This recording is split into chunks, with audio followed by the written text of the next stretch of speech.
I have some really good news for you.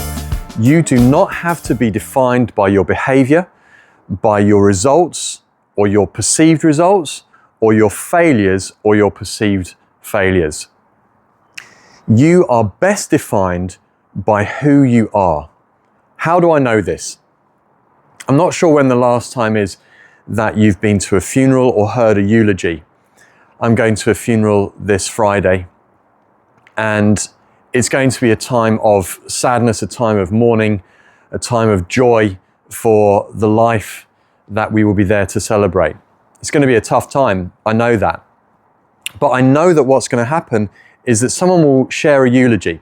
And a eulogy is that moment where somebody stands at the front and says, let me tell you about this person. Let's say the person is called Sophie. Someone will stand there and they'll say, let me tell you about Sophie. Sophie was compassionate. She was a pioneer. She was a leader. She was someone that was so generous with herself, with her time.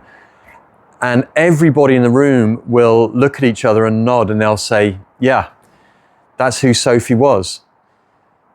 The challenge is that no or very few people actually said that to Sophie while she was alive.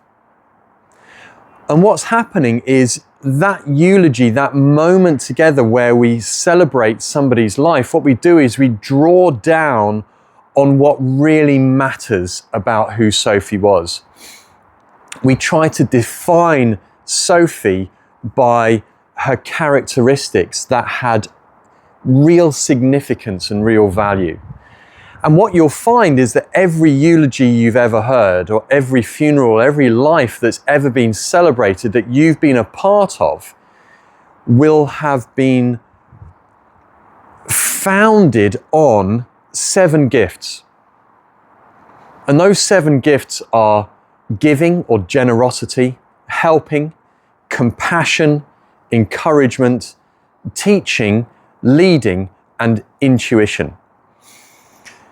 And your life will be defined on those 7 gifts as well.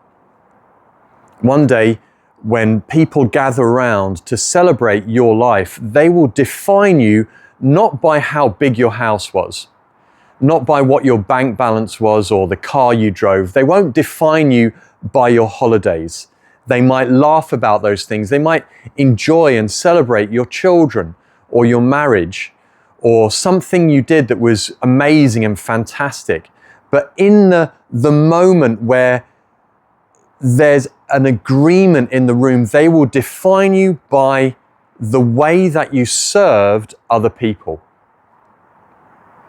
Who are you? Your true identity is rooted in how you serve other people. So the question that I'm going to ask you is, who are you? How do you define yourself? If you'd like to speak to me more about this and about keys and what it means to really understand what you bring to the table and how you function as a member of a team, then get in touch. I'm looking forward to having a chat with you soon.